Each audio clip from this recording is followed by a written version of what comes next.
Olá, meu irmão, minha irmã, que bom saber que você está aqui cultuando junto conosco.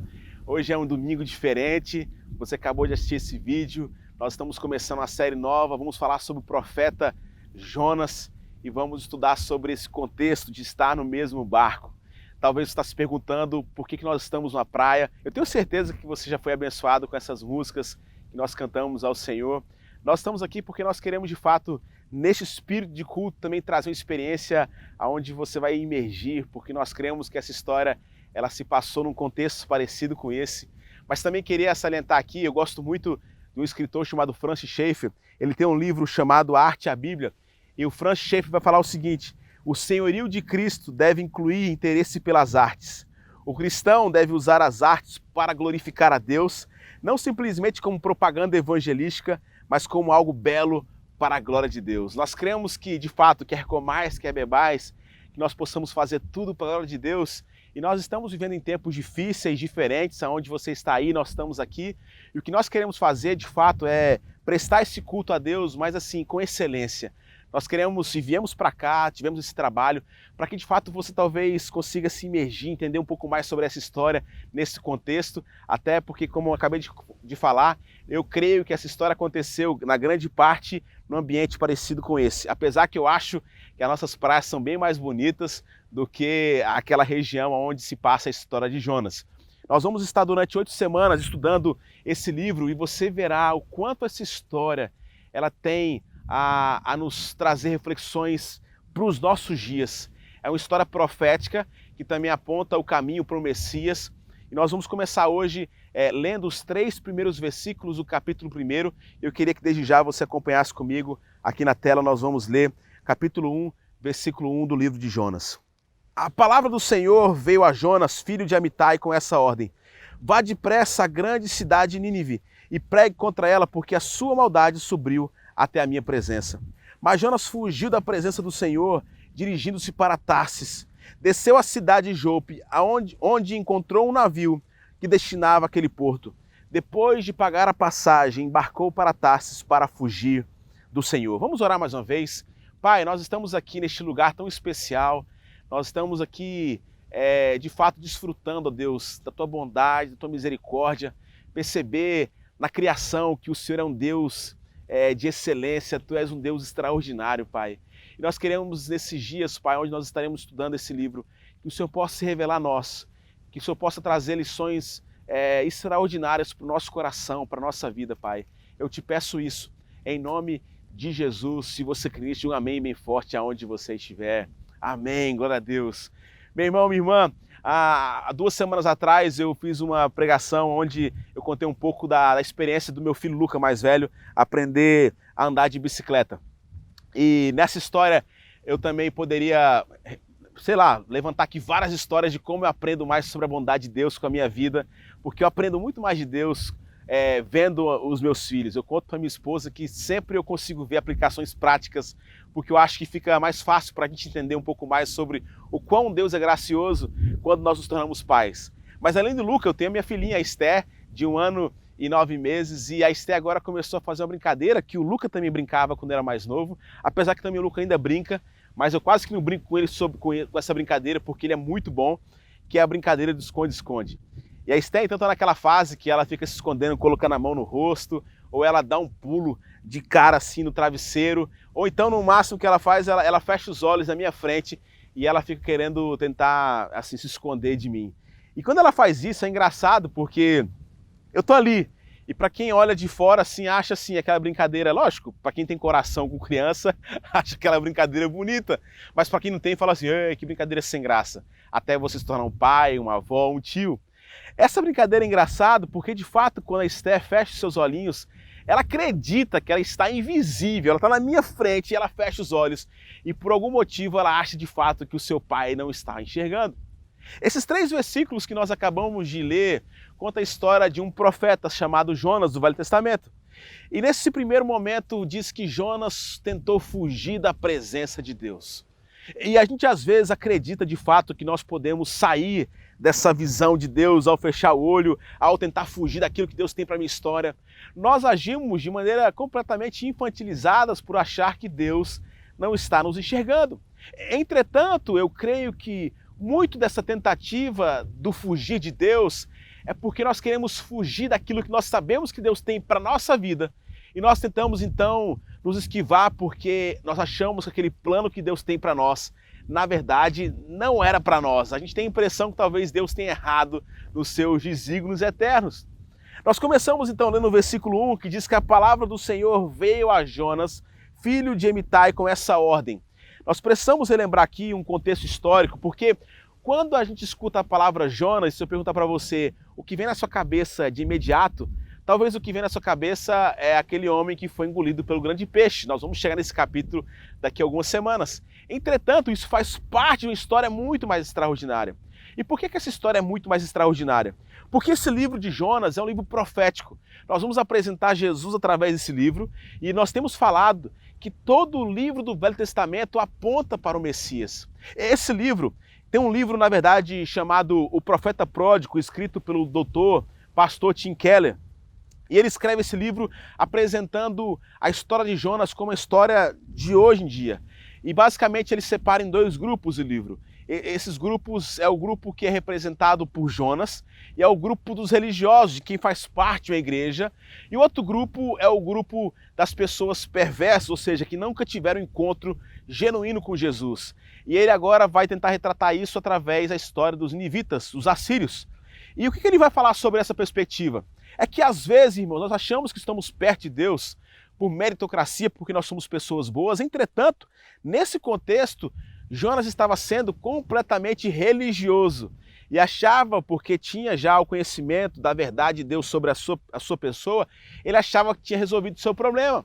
Só que tanto para os religiosos como para os não religiosos, nós vamos perceber que estamos no mesmo barco na perspectiva que todos nós carecemos da graça e misericórdia de Deus, que é por essa graça e misericórdia, tanto que Jonas foi salvo, como os ninivitas foram salvos. E nesse mesmo barco nós precisamos entender que essa graça maravilhosa nos alcançou. Não é por nada, não é por meritocracia. E isso já nos apresenta uma perspectiva interessante, porque tem muita gente que acha que o Velho Testamento é o tempo da lei, o Novo é a graça, mas irmãos, a graça e a lei, elas vão se entrelaçando, tanto no Velho como no Novo Testamento, porque Deus vai te mostrar o quanto Ele é gracioso, tanto com Jonas, como também com cuidado com os ninivitas. E nesse contexto, então, no versículo 1, começa dizendo que a palavra do Senhor veio a Jonas. E essa era a forma que todo livro profético começava. Quando Deus queria falar através de Abraão, Isaac, Jacó, do juiz, através de Davi, Deus sempre dizia, ou sempre era apresentado, a palavra do Senhor veio a fulano.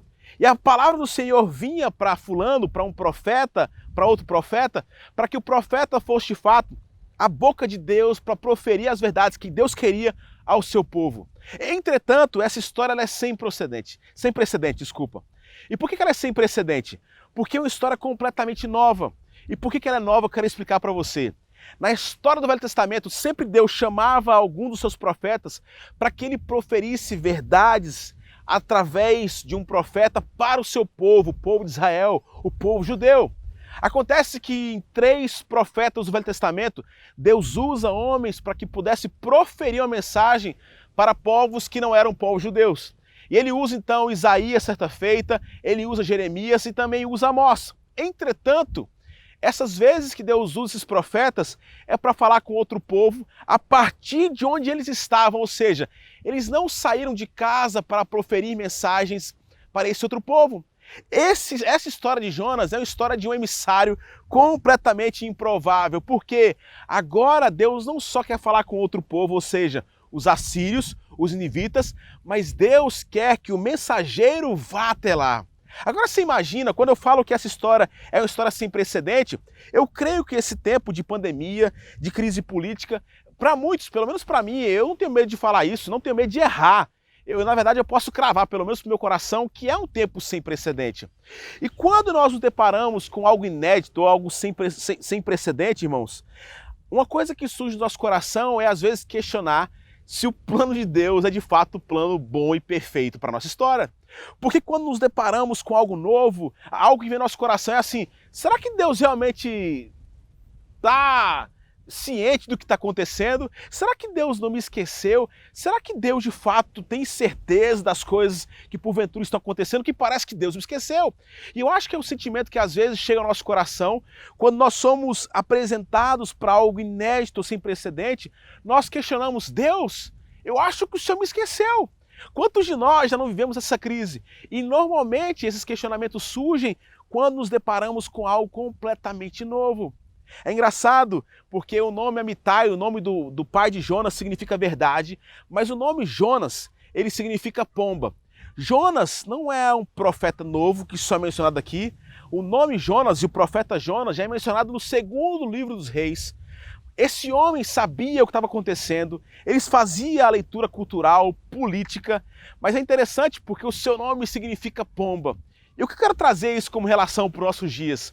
Porque parece que uma das vertentes que tem sido apresentado para nós todos os dias é que uma forma da gente encontrar felicidade é buscar de maneira intensa tudo aquilo que nós desejarmos, ou seja, nós não podemos ser seres simplesmente desejantes, mas nós precisamos satisfazer o nosso desejo. E aqui está um erro grotesco, porque parece às vezes como pomba, a gente quer sobrevoar, ir para todos os lugares, porque afinal nós queremos buscar a nossa alegria. E nós vamos perceber que as pessoas que vivem sem freio, elas acabam tendo muita dificuldade depois de serem restauradas, porque viveram tantas coisas, e vão perceber que lá no fundo existe um vazio que ainda não foi preenchido. Jonas é um homem de Deus, Jonas representa a igreja, as pessoas religiosas que se acham às vezes superiores às pessoas que estão longe, e Deus quer tratar o coração de Jonas tanto quanto o coração dos ninivitas. E é por isso que a palavra do Senhor veio a Jonas, aqui para trazer um contexto. Ei, eu tenho uma ordem para você. Nós agora vamos chegar no segundo versículo, eu quero ler para você. Vá depressa à grande cidade de Nínive e pregue contra ela, porque a sua maldade subiu até a minha presença. A primeira lição que nós podemos tirar desse versículo 2 é que Deus não vai pedir de nós só coisas que nos traz prazer. De verdade, meu irmão, minha irmã, se você acha que o Evangelho é essa tentativa onde você vai buscar encontrar em uma comunidade um lugar onde você não será frustrado, onde você não será questionado, onde verdades que às vezes dói serão expostas, você está completamente enganado. Porque Deus não vai pedir para mim e para você apenas coisas que que temos alegria em fazer, ou coisas que nos dá prazer. Pelo contrário, irmãos, tem coisas que nós vamos ter dificuldade, que nós não vamos entender, porque essa é a verdade do Evangelho. Aquele que quer seguir a Jesus, que tome a sua cruz e aprenda a o seguir. E nesse contexto aqui, a gente também pode tirar outra lição. E essa lição vem do segundo aspecto, porque quando eu era criança, meu pai me contava essa história de Jonas, ele falava assim: Papai do céu pediu para que Jonas fosse falar do amor de Deus para os ninivitas e ele desobedeceu. E eu falava assim: mas por que ele desobedeceu? Por que ele não foi lá e fez aquilo que o Papai do céu tinha pedido? Eu não entendi um pouco do contexto histórico. Para você que não sabe, Nínive é a capital da Síria, e a Síria é onde fica hoje o Iraque. E eu gostaria de ler, irmãos, porque eu não queria falhar em nenhum detalhe, porque isso faz parte de um livro histórico, mas também o Tim Keller usou isso no seu livro, Profeta Pródigo, e ele ressalta alguma coisa bem interessante sobre quem era esse povo conhecido como os ninivitas. Depois de capturar os inimigos, os assírios normalmente cortavam-lhe as pernas e um braço e deixavam outro braço para poderem cumprimentar a vítima, apertando-lhe a mão como escárnio, enquanto ele morria. Forçavam os familiares da vítima a desfilar carregando a cabeça de seus entes queridos, espetadas nas altas estacas de madeira, arrancavam a língua dos prisioneiros e esticavam seus corpos com as cordas para poderem ser esfolados vivos e ter a pele exposta nas muralhas da cidade. Queimavam adolescentes vivos, aqueles que sobreviviam à destruição de sua cidade estavam fadados a suportar formas cruéis e violentas de escravidão. Os assírios foram chamados de Estado terrorista. O Império Assírio começou a cobrar impostos e tributos pesados de Israel durante o reinado do rei Jeú, de 842 até 815 a.C. Continuou a ameaçar o reino do norte durante toda a vida de Jonas. Em 722 a.C., finalmente os assírios invadiram e destruíram o reino do norte, o reino de Israel, a sua capital, Samaria. Meu irmão, minha irmã, Agora talvez você comece a compreender por que que Jonas, primeiro, não queria sair da sua casa, segundo, porque ele achava de fato que ele ia morrer.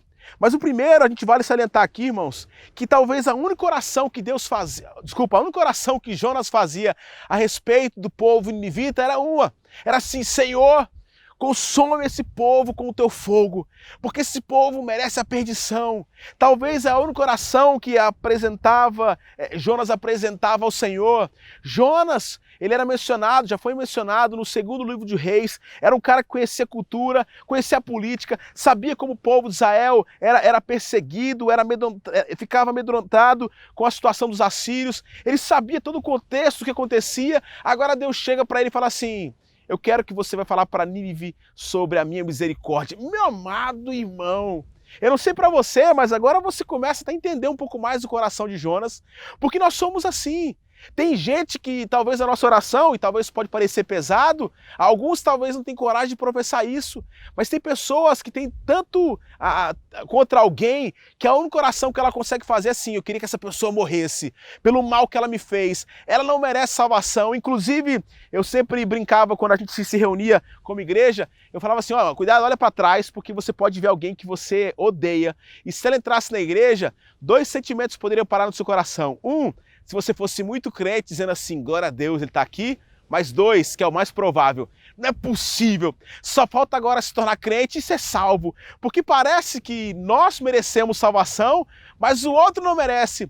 E essa história, irmãos, por isso que é a história de um Deus que quer tratar o coração de Jonas, assim como quer tratar o coração dos ninivitas. Se tem alguém que tinha argumentos para ficar revoltado e talvez se questionar: será que Deus falhou no seu plano?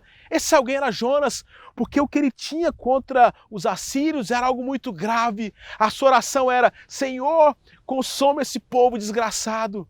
Entretanto, irmãos, nós fazemos essa oração porque estamos errados em percepção e achamos de alguma forma que somos superiores. O que nós vamos aprender diante da graça e misericórdia de Deus é que todos nós pecamos e carecemos dessa misericórdia, desse perdão do Pai. Meu irmão, minha irmã, vale aqui o salientar e abrir um parênteses, que nesse tempo sem precedente, não só com a questão da pandemia, mas nessa complexidade política que nós vivemos. E quando eu falo político, todo mundo já se mexe. Ainda bem que o pastor fala sobre política, porque sempre nós achamos que o nosso ponto de vista é o certo. E eu não vou entrar em argumento qual é o certo, qual é o errado, mas é interessante como para você é inconcebível alguém pensar diferente de você.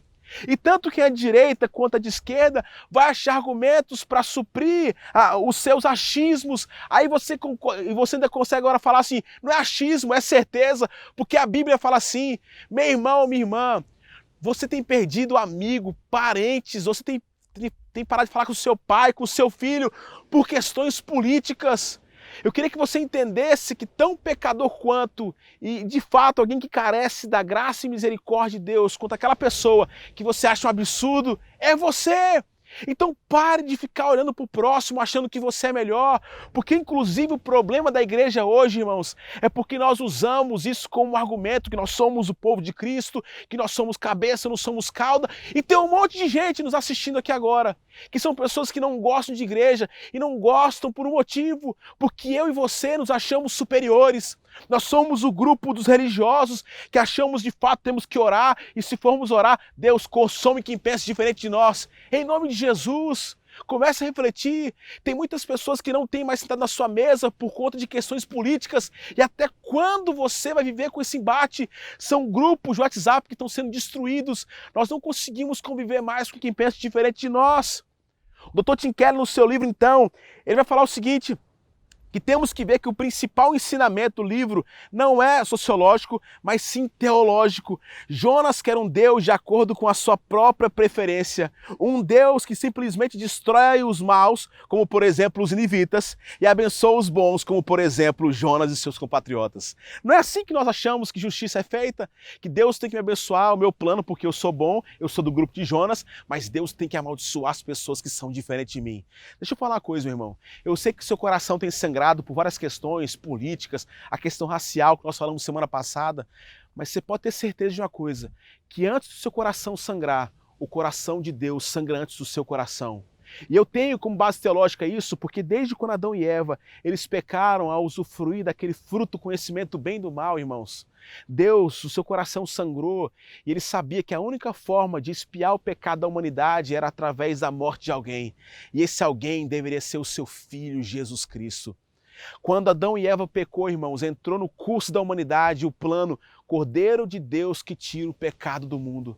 E Jesus morreu tanto por mim e por você, que talvez nos assemelhamos mais com grupos religiosos e nos achamos, e eu estou confessando o pecado, que somos superiores, mas Jesus também morreu pelos assírios, pela pessoa que te fez o mal tão grande que você não consegue perdoar, pelas pessoas que você não consegue nem pensar, porque a sua oração, e talvez a única oração seria: Senhor, consome, mata essa pessoa, porque ela me fez muito mal, porque o seu senso de justiça é completamente humanizado.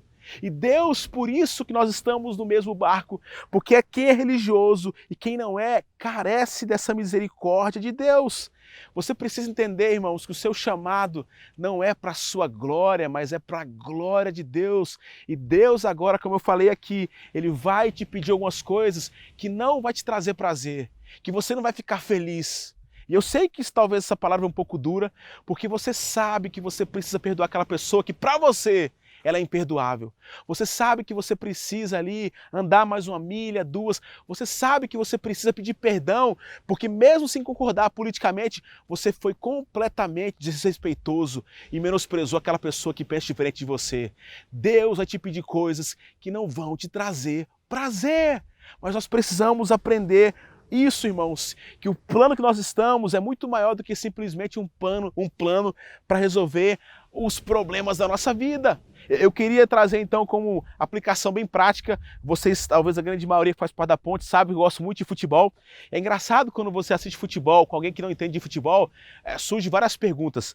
E uma delas, assim, eu lembro que algumas pessoas assim ficam indignadas quando o técnico chama alguém para entrar aos 45 do segundo tempo. Você já viu histórias como essa? Aí você fala assim: meu irmão, isso é uma palhaçada, como é que alguém vai colocar alguém aos 45? É melhor não entrar.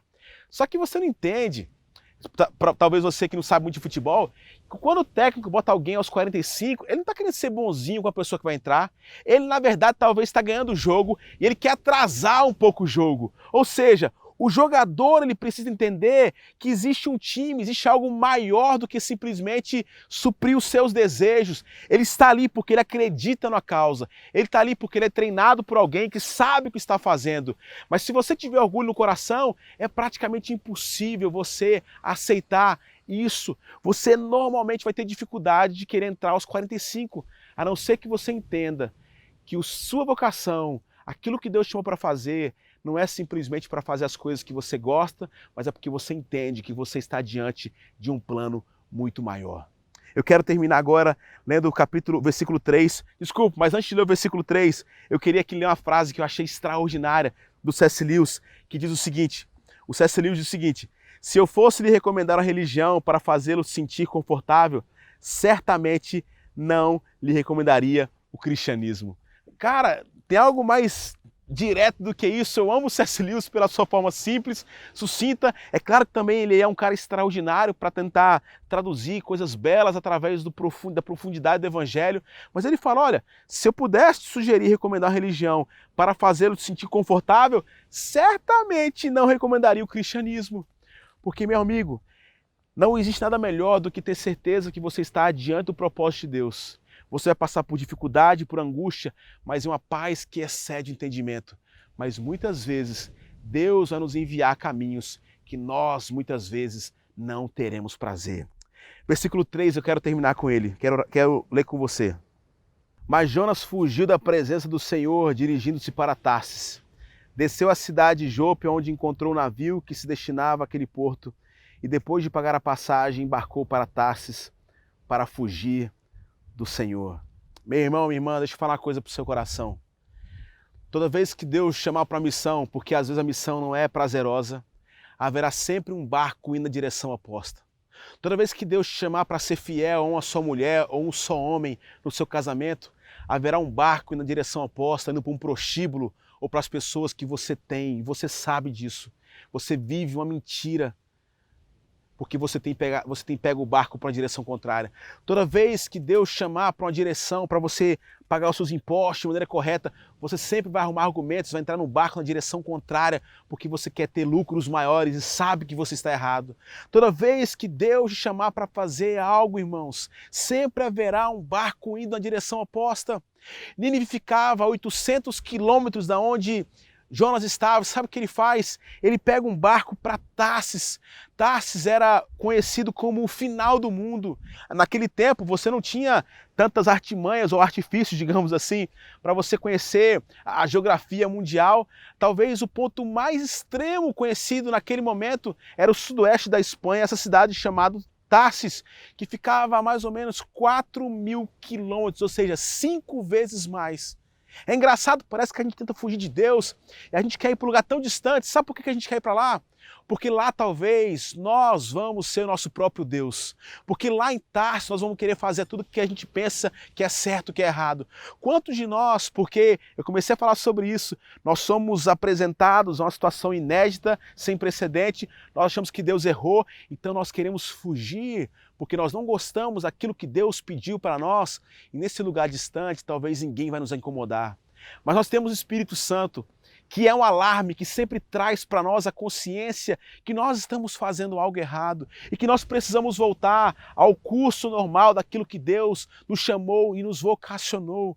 Mas meu irmão, minha irmã, quantos de nós não estamos com o navio distante? E eu creio em nome de Jesus que essa palavra para o seu coração é tempo de você voltar, de você se realinhar com o propósito de Deus para a sua história, porque você não pode, como minha filha Esther, fingir que eu não consigo enxergar Esther, fechar os olhos. Os olhos de Deus estão por toda parte, irmãos. E esse Deus, que é um Deus que chama, é um Deus gracioso, misericordioso, mas é um Deus que começa a sua operação quando o homem, através do toque do Espírito Santo, reconhece que existe um problema. Hoje é dia de você reconhecer esse problema. E ele foge, porque para ele era inconcebível. Ainda não era normal para ele esse Deus querer perdoar os levitas. Ainda não era normal, ou não é normal para você perdoar o seu marido pelo que ele fez, a sua esposa, o seu pai, o seu sócio que te traiu, aquela pessoa que fez um mal tão grande, o homem que te violentou, a mulher que te violentou. Ainda não é possível que esse Deus pode perdoar. Sim, isso é misericórdia, isso é graça. É por isso que o apóstolo Paulo, na sua segunda carta, Paulo fala em Efésios, no capítulo 2, versículo 8 e 9, ele fala: pela graça vocês são salvos mediante a fé em Jesus Cristo. E isso não vem de vós, ou seja, não é nosso, mas é o dom de Deus sobre nós. Efésios 2, 8 e 9. Meu irmão, minha irmã, presta atenção. Talvez você não consiga entender, mas eu queria que você hoje aprendesse algo profundo. Que você, talvez por mais que você ache que você é melhor do que fulano e ciclano, diante de Deus nós somos iguais. E o Deus que te alcançou com essa mesma graça e misericórdia, agora quer usar você para alcançar pessoas que estão distantes. Eu quero terminar contando uma história.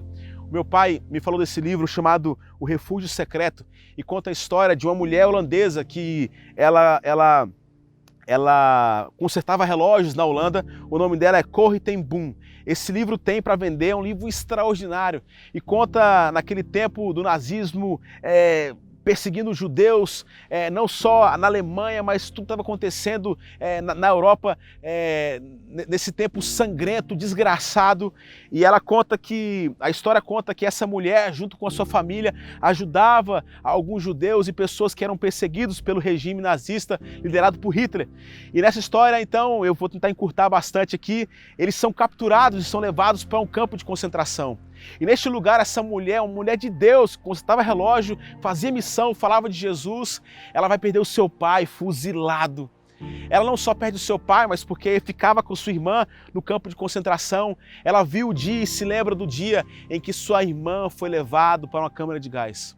E naquele dia ela fala que se lembra não só da sua irmã dando tchau, mas também ela se lembra do homem que pegou a sua irmã e levou a sua irmã para esse espaço. O regime foi desmontado, os anos foram se passando e 20 anos depois, essa mulher continuava pregando em igrejas na Holanda, falando sobre o Deus misericordioso que tinha colocado no seu coração, depois de tantas experiências marcantes da sua vida, a questão da necessidade de perdoar, de não deixar mais aquilo ser um peso, mas que ela precisava progredir, que ela precisava e precisava entender que a sua vida não tinha acabado, que mesmo perdendo pessoas queridas, e ela estava pregando na sua igreja de manhã, e quando ela ia terminar, ela perguntou se alguém gostaria de ter encontro com Jesus. E ela vê um senhor lá atrás levantando a mão, e ele chorando muito, ele se aproxima, e ele com a cabeça baixa, e ela começa a orar por ele, e ele fala: olha, se você fala que esse Deus é tão misericordioso, que pode perdoar qualquer pessoa, talvez ele possa me perdoar, apesar que eu acho difícil. E ela perguntou: por quê? Porque eu fui um dos responsáveis por matar as pessoas no campo de concentração. E eu quero entregar minha vida para Jesus, não é possível que esse Deus pode me perdoar. E quando aquele homem levanta a cabeça, irmãos, aquela mulher, Corrie ten Boom, ela se lembra que aquele homem foi o algoz da sua família. E o homem que matou a sua irmã, imagina você diante de uma situação como essa. Você fala assim: eu não conseguiria. E talvez, eu sei que esse é o sentimento do seu coração, eu não consigo perdoar, eu não consigo imaginar que Deus pode salvar pessoa A, B, C, aquele político. Meu irmão, porque você só enxerga a base da sua justiça, mas entenda que tão perdido quanto eu e você estamos, ou estávamos, estão essas pessoas, é a misericórdia de Deus que é alcançá-la através da sua vida, da minha vida. Aquela hora então, aquela mulher abraça aquele homem e fala: eu te perdoo, e conta a sua história. E ela fala para aquele homem que ele foi o responsável, mas a partir dali ela fala que foi rebatizada por um perdão, que de fato nós podemos dizer que são coisas que a gente não consegue explicar, mas só quem pode talvez experimentar é quem tem uma caminhada real com Jesus. Meu irmão, minha irmã, eu quero terminar essa mensagem dizendo para você: olha, cuidado para você não achar que você é uma pessoa superior. Eu não sei você, mas eu quero te perguntar: para onde você tem fugido, para onde você tem ido? Você talvez está se perguntando: Deus, por que eu? Eu acho que o Senhor errou no seu plano. Não só isso, salvar aquelas pessoas diferentes de mim? Isso é loucura, é impossível. Era impossível eu e você também sermos salvos. Mas pela graça de Deus, o Deus que alcança os assírios, os nivitas, o homem que trabalhava para o governo de Hitler, é o Deus que também alcança o meu coração, o seu coração. Por isso estamos todos no mesmo barco.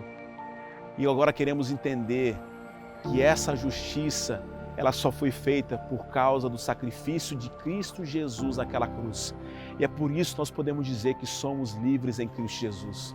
Eu queria terminar orando, mas antes de orar, eu queria só te falar uma coisa: se hoje é o dia talvez de você se reconciliar com Cristo, ou entregar sua vida a Cristo, mas você fala: pastor, minha vida é uma desgraça, você não sabe, eu me pareço mais com os assírios do que com Jonas. Hoje é o dia de você entender que essa graça te alcança, que você pode ter acesso livre ao Pai por causa do preço que Jesus Cristo pagou por você naquela cruz. Se você hoje quer tomar essa decisão de voltar para Cristo, ou talvez se você hoje está tão desesperado, você quer oração, nós temos um QR Code agora aqui na nossa tela, mas também na próxima música você pode entrar em contato conosco, nós queremos orar por você. Eu quero te dizer em nome de Jesus que você não está sozinho. Deus está com você. O Deus de misericórdia que alcançou os nivitas é o Deus que alcança Jonas, é o Deus que faz milagre. Feche seus olhos, vamos orar. Pai, obrigado por esse dia, porque eu sei que hoje o Senhor está trazendo salvação para esses irmãos e irmãs que estão assistindo esse culto, estão cultuando conosco. Faça milagre acontecer, Pai. Faça algo poderoso. Em nome de Jesus, eu creio que hoje pessoas vão se entregar ao Senhor. Pessoas que hoje vão aprender que precisam andar a próxima milha, que precisam aprender a perdoar, Pai. Em nome de Jesus, Pai, eu te peço isso. Eu creio que hoje milagres estão acontecendo neste momento. Em nome de Jesus. Amém. Que Deus te abençoe.